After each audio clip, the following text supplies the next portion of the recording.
As I said before, we gonna talk about the heavyweight division. We gonna talk about last night events, and we gonna talk about some upcoming events. Last night's main event was, I thought, you know, it's gonna always be Teofimo. So you just got to keep it 100. That's just his fight style. He was loading up a lot, and he was lunging towards his opponents. Uh, somebody, somebody with a high boxing IQ, like I said, is gonna capitalize off of that. I could see Tiafimo getting dropped again. He's gonna get dropped again. He's gonna run into something, you know. But for the most part, I thought he fought a solid fight. I thought he looked, for the most part, I thought he looked very solid at 140. He looked really strong. He looked like he was having fun up there, you know, in the ring. And, you know, at the end of the day, you get paid to throw punches and take punches for a living. At least enjoy your job. At least enjoy what you do. You know, I had a 101 living. At least enjoy your job. At least enjoy what you do. You know, I had a 101 with his father. He say that's the objective is to become a belt collector at 140. You know, and they basically said, you know, who they want. You know, they say they want the Josh Taylors and people like that. Teofimo Lopez versus Josh Taylor would be a very interesting fight. But, you know, Josh Taylor, would they be able to get around to making that fight? Because Josh Taylor says that he only has one or two more fights at 140. And he says he's moving up to welterweight.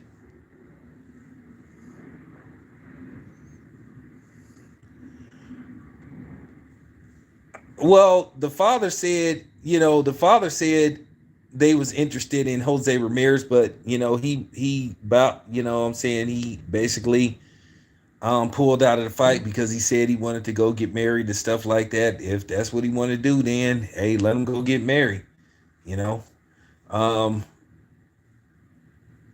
you know, Regis is gonna get the fight in the vacant belt match. So Regis is always out there, but Regis is dangerous for anybody. The thing is with Regis, if he can land one good shot, he can put your lights out. And Regis can fight.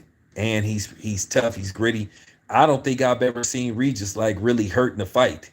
I don't think I've ever seen him buzzed or nothing. Like at the end of the day, I guess you could make an argument that, you know, Josh Taylor just out hustled him.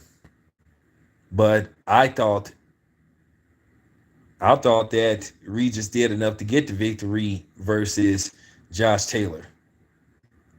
You know, so there's a lot of guys out there. They, you know, Catterall is available. Some other people, you know, they say they might not be interested in a fight with Catterall.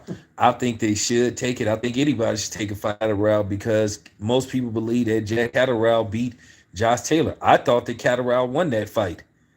Most people thought he won that fight. So, we'll just have to see. But Tiafimo, despite his flaws and stuff, I mean, he fought a pretty solid fight. As far as the, young phenom, Xander Zayas just continues to get better as a fighter. There's still some little things that he need to do. Like I think he need to utilize his jab more to set up his big shots. You know, I think he need to jab to the body more, just jab a little bit more, set up the power shots. Don't become predictable. You know, become a complete fight. For the most part, like I said, Zayas, to me, he's the goods. He just got some stuff that he just need to, work on a little bit. But besides that, I think he got potential to be a very good fighter.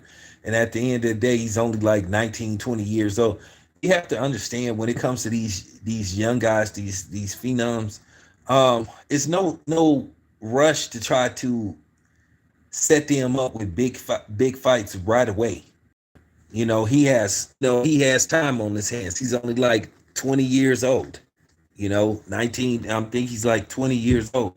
So he got your time, and plus he hasn't grown into the to his man strength yet. You know, he got he got time, so it's no use to rush him into a big fight where you put him in a position that he may not win the fight. So that's all I'm saying. But He's solid. He's solid as hell.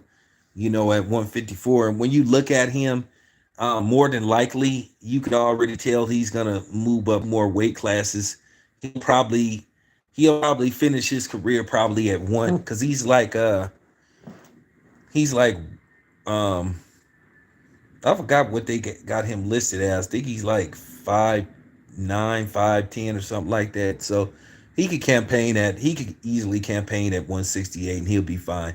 So, he's fighting at 154. So he's 20 now, I think. So you thinking probably by 25, 26, 27, he'll be probably at, middleweight by then.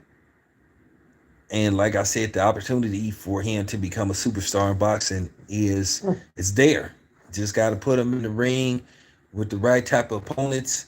Bring him along based off how far you think he's moving, how much better you think he's getting as a fighter, and that's how you determine. Um, but yeah, I like what I saw. Yeah, and oh yeah, once again, as you guys can see, I'm one of the first uh dudes in the boxing circuit to actually get footage and a response from Mark Davis. And why not it? Why shouldn't it be me? Why shouldn't it be me? I'm from Oakland. And that team used to play in Oakland. Why shouldn't it be me? So as y'all know, once again, I'm the first one. Now probably Mark Davis gonna start doing interviews with more because he comes to all the fights.